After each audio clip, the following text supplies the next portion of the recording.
youtube.com/MayhewMayhem. That's youtube.com/MayhewMayhem.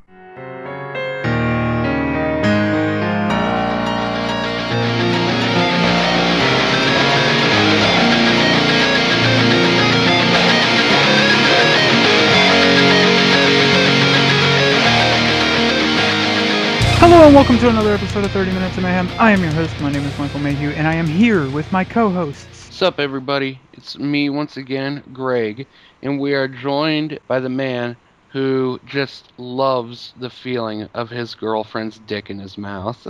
I am James, and boy do I love that cock. 30 Minutes of Mayhem is available on YouTube, iTunes, Android, Stitcher, and Spreaker. All you have to do is search MayhewMayhem, that's MayhewMayhem,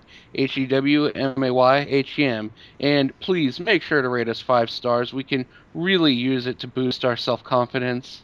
Also, you can help us afford to continue doing the show by donating to 30 Minutes of Mayhem via PayPal. Just use the email address in the description, 30minutesofmayhem@gmail.com. Like I said, welcome to 30 Minutes of Mayhem, the podcast your mother can be ashamed of. And tell me, Greg, why is this the podcast your mother can be ashamed of? Because I just made a tranny joke online. Well, I gotta give it to you. That is exactly correct. We have a guest on tonight's episode. I would like to introduce him from As Dreams Fade, the man that made my dreams fade, bassist Jeff Young. Thanks. That was a nice intro. Make me seem like an asshole. So, I want to interview you, Jeff, but before we get to that, I want to tell you guys a real quick little story. Oh, I love these.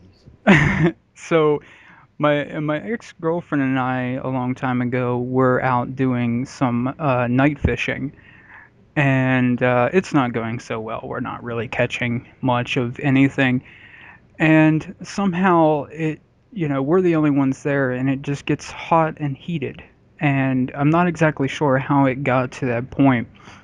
Next thing I know, she's sitting on a picnic table, and I'm standing there, and she's jerking me off. When I get to climax, I'm shooting everywhere. I'm shooting all over her legs, her feet, the picnic table, and the ground. So It's a good bit of liquid for such a small thing. Yeah. That's a lot of cum, man. And so after everything's over with, she cleans herself off with a towel from her vehicle and whatnot. We're kind of talking, and she's like, you know what? I hope no one gets killed here. And I'm like, what do you mean? She's like, because your DNA is everywhere. And I'm like, oh, fuck. You were right. So there's luckily I wasn't involved in any investigation because my DNA, as she said, was everywhere. And I tried to clean up that picnic table and whatnot the best I could, but CSI will still find that shit. I'm sure my DNA is in a lot of places. I don't expect. They're gonna find a little kid whose genitals got mutilated there, Mike, and then your cum is gonna be everywhere, and they're gonna be like, "This guy's a real sicko." And that, ladies and gentlemen, is the reason this is the podcast your mother can be ashamed of.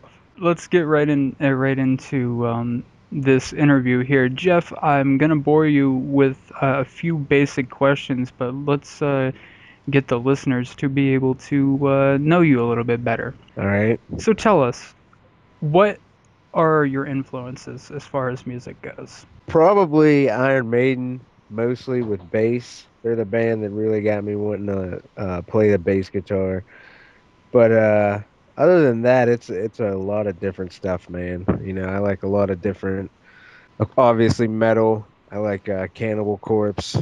I try to model myself after Alex Webster. But there's a lot of other stuff. I like a lot of 70s funk stuff. I like 80s pop shit. It's tough to pinpoint one because it's just kind of like a mishmash of everything that I've listened to. I know that you and I are both very big fans of Dr. Dre, and Yes. We had a trip to Cleveland in which we just jammed that shit out the whole way there with, a white guy and a half-white guy just pretty much reciting every word to the song, and if anyone else knew what was going on in that vehicle, it would be greatly embarrassing for all of white mankind. For you, maybe. Well, I mean, like you get a half pass, which is, like results in a full pass. A half All pass. right. He's like, you racist piece of shit. It's like, I don't know why I decided to do this. I fucking hate this guy. I'll take it. The next one is, out of all of the artists you listen to musically, who would you say is the one you listen to as your guiltiest pleasure? Guilty as pleasure, definitely Huey Lewis in the News. Oh, man. Easily. I pound that shit all day, every day. I don't even care. I was taking a shit today. I was listening to it. Fucking harder rock and roll is still beating. It's I was good. not He expecting that. knows how to rock, man. Oh, Jesus. James is like, I have no idea who that is. Oh, my God. That was not an answer I expected, so I'm pretty pumped about that. Bang out a few more of these questions. Oh, let's see. What made you want to join As Dreams Fade? From I know your band previous to As Dreams Fade was just not even remotely close to the same type of music. So what made you want to join As Dreams Fade? I just wanted to get back to, playing metal, and the opportunity arose. I was jamming in another band that me and Jeff were jamming with on the side. Jeff Steven, the current vocalist, and he was like, "Hey, you should come jam with my other band." And I came and jammed, and that was just kind of happened.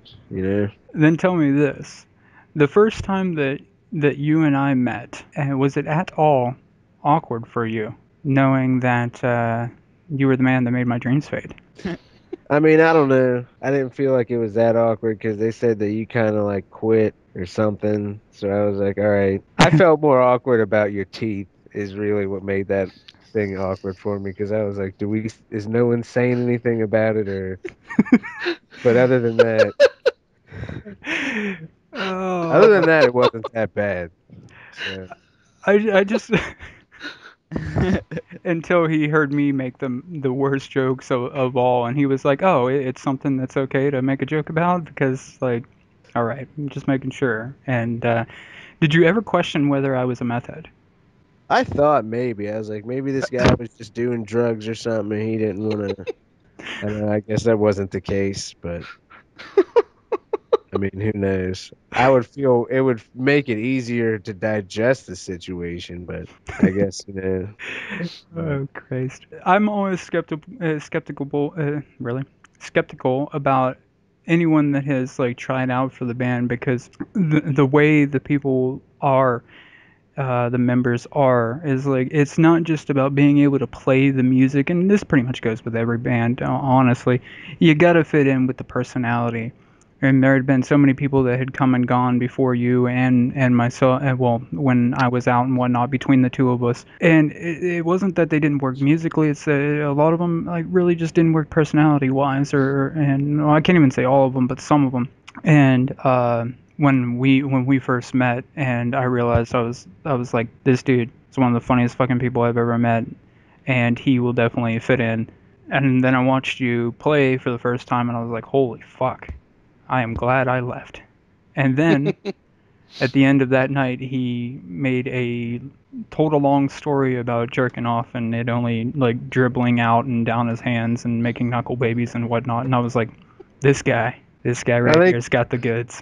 I mean, I think in my defense, that's just because it happens so frequently. I think if I would like pause for a couple days, it wouldn't be so bad. But I wouldn't say it's like full blown low T, but it's definitely, it's not looking good. You should probably have that checked out. No, I don't really think he Nah, needs to have it checked out. It's just if he would give himself a rest. I mean, I don't know. As long as something comes out. Well, yeah, I mean, I guess that's it. true. Do you have any like weird or like just really bad show experiences? Probably the worst show that I mean, I've had bad experience. Do you mean like bad experiences during shows, or just bad shows? Just like not necessarily bad shows, but like anything either like just weird or just horrible that like took place. Unexpected. Yeah, like during a show. You don't even have to be on stage. Like a show that like one of your bands was performing at. I guess I want to go with I that. would Just say- one that you were performing at.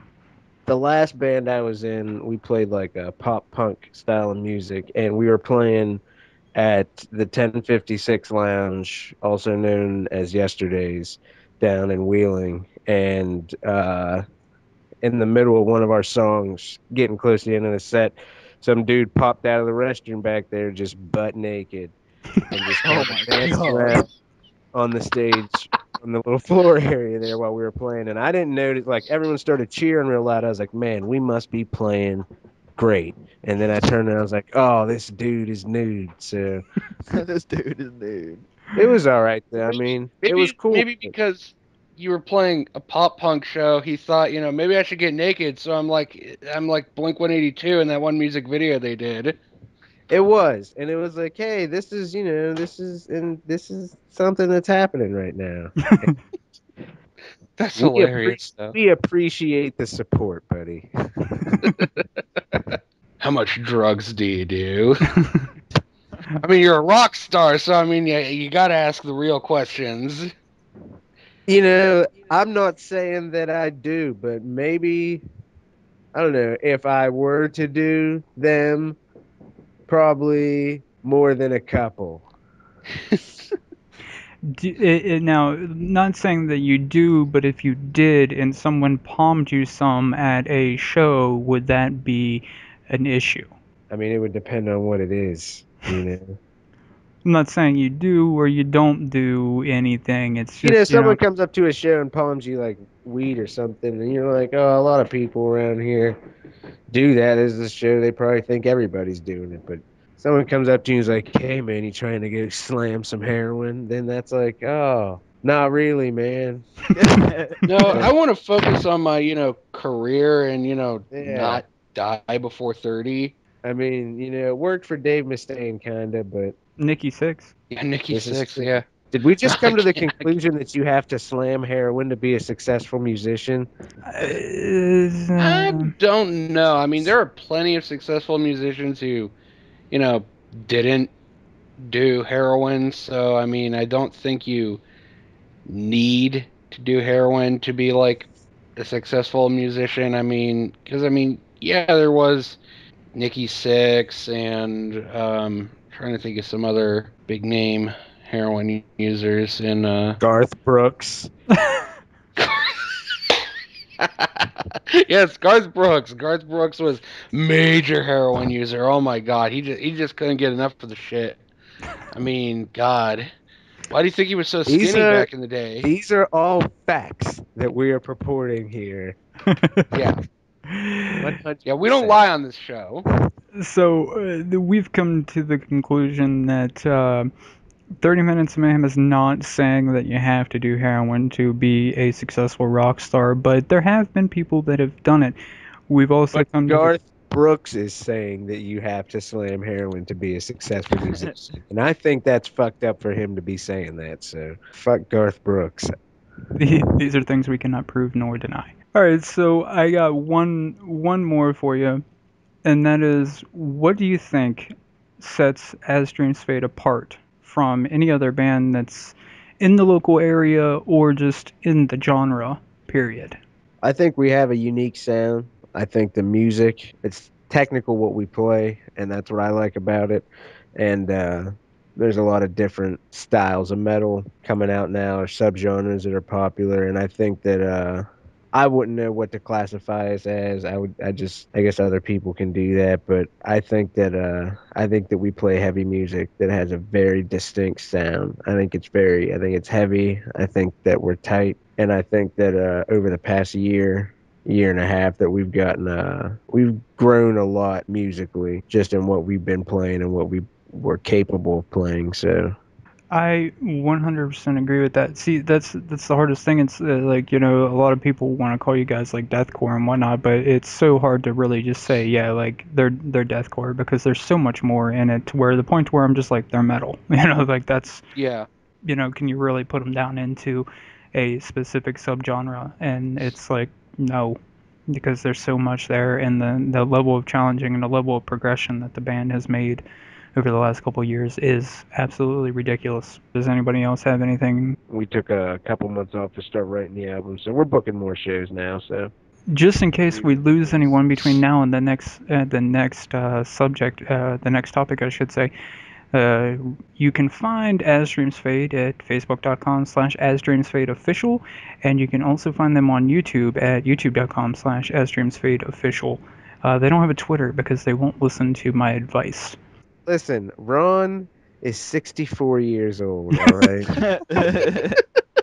so we're struggling right now with learning technology. It's hard. Okay. Jesus Christ. Well, I mean, Ron's not quite 64 yet. He's only about 30 He's years 63 and a half.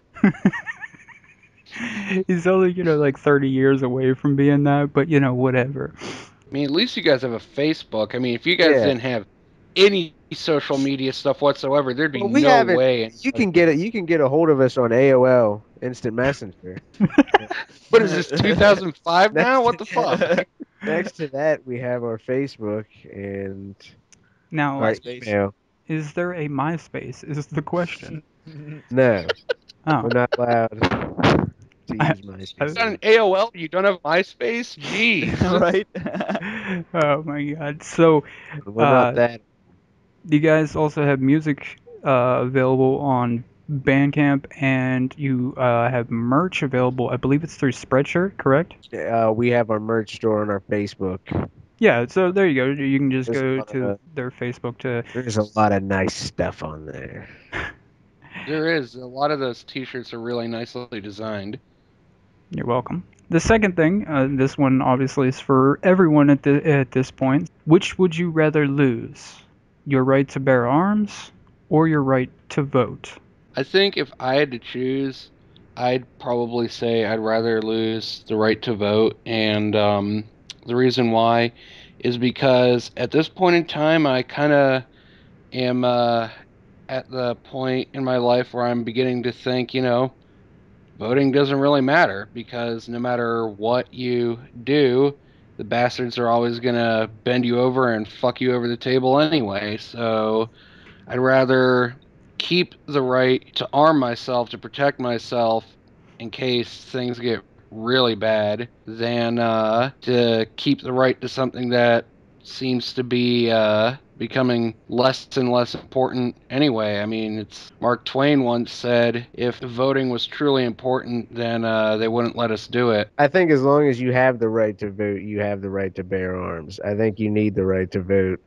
As long as you have the right to vote, you're pretty much going to have the right to do whatever essentially the people want. Now, that doesn't, in some extreme instances, that might not work out, but I think if you lose the right to vote, then eventually you're going to lose the right to bear arms, because then you won't have a say in anything. It's just going to happen regardless. That's what my thought was as well. If you lose the democraticness, say you get a president that then becomes a dictator, whatever, Kim Jong-un, Hitler, whatever, they're just going to take away your right to have those arms.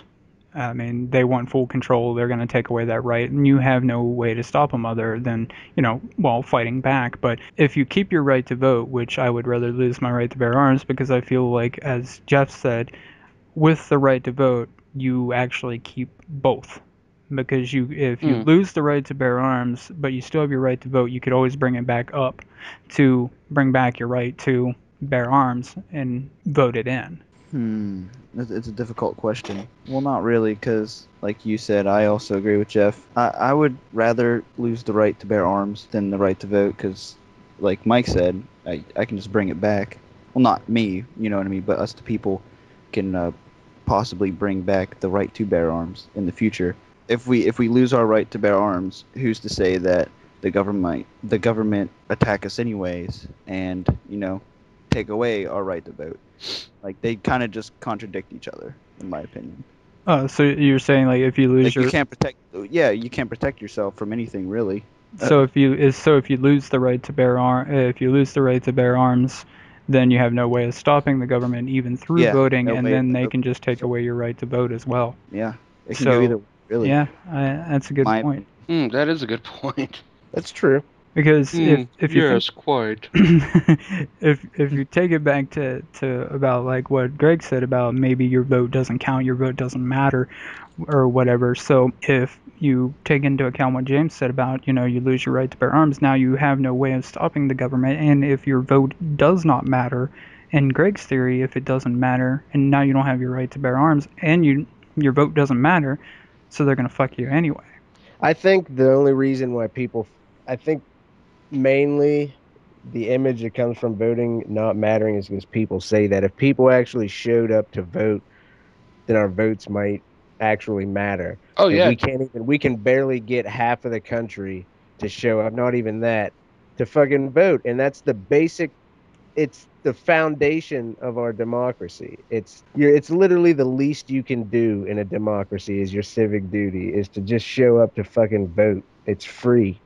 I mean, don't get me wrong. I still show up to vote. It's just I think another one of the reasons why a lot of people don't show up to vote is because our system is a little too constricting when it comes to who we can vote for. Because a lot of the time, it just seems like there's only two real choices you could choose from, and if you don't like either one of them, then well, tough shit. So I mean, there are other choices, but it always seems like to most people, Pointless yeah. to vote for anyone other than the whoever is representing the Republicans and whoever's representing the Democrats. If you vote in Green Party, it's like you're just wasting your vote. That's And true. I don't It's I tough. don't like that because it's like I think it's stupid to have such a small, narrow-minded two-party system. But I mean that's an entirely different topic altogether. So we could Well, open that can of worms some other time.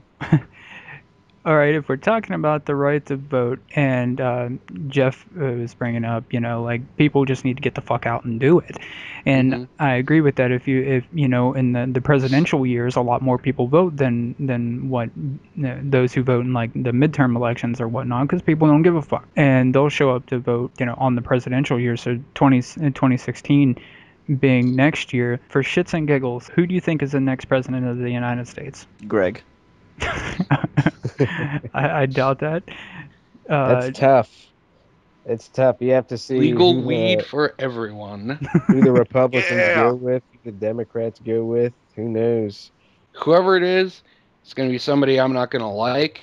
And it's going to be somebody who I think is gonna fuck things up even more because there has not been a president in years that I have not looked at and said, the bad things they've done have way outweighed the good things they've done in their presidency. I'm gonna say I feel like the Republicans don't have anyone that can really, really challenge Hillary Clinton. If she gets the nod on the Democratic side, I don't feel like the Republicans have anyone that can truly challenge her. There's a lot of people out there that just like her.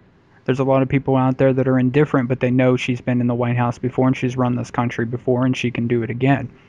And then there's people out there that at the same time are looking and saying, she has a vagina, I will not vote for her. I'm Yeah. thinking that it's either going to be Elizabeth Warren or Hillary Clinton that gets a nod for the Democrats. And I really hope it's Elizabeth Warren because I don't think she's as vulnerable to attacks from the other side as Hillary. Mm. She's been in politics. She has a past, so they can attack her on her past. Elizabeth Warren has been in politics for a while now as a senator, but Now, she doesn't have the as high profile of a past as Hillary Clinton does, which is either going to be Hillary's gain or her downfall. yeah, it's definitely a double-edged sword. As far as politics go, that's one of the number one things that people don't like to talk about and don't like to hear about. So, without further ado, let's get into this last topic. This is not exactly political, but I guess it could be political depending on the result. How do you feel you would react if someone broke into your house? Now, you're home when this takes place. You're at home, say it's in the middle of the night, say tonight when you go to bed, and how do you feel like you would react to the situation? You kill him. I don't understand. I mean, I don't know. I don't care if it's a fucking 10-year-old girl that doesn't know where she's at sneaking around my house at night. I'm coming out with a machete and chopping that bitch's head off. If you're in someone else's house, your home is your castle. That's home rule. There's no, I mean, it's sad if you're I don't know why you would be in someone else's house and they wouldn't know you're there and think they're breaking in. But if you break into someone's house, motherfucker, you got to deal with the consequences. And sometimes you get your face blown off, Or your head cut off, for that matter. head cut off, Yeah, whatever. he's gonna walk I out don't his care. front door with her head in his hand, going, "Ah!" Put it on a stake in front of my house and say, Yeah. little kids, don't come anywhere near here. If your ball comes in my yard, it's mine. That's what Nick My needs in fault. front of his house is a stake with a little kid's head on it, but that's neither here nor there. I gotta agree with Jeff. Not so much that I'm talking about cutting their heads off, but your I whole mean, if you see it's a kid, then maybe, you say, hey. I mean, I don't know. A kid could have a gun. You never know what is going on. If someone breaks into your house, what if they have their hands up? Do you shoot? I don't care. What are you doing in my house with your hands up? I don't understand.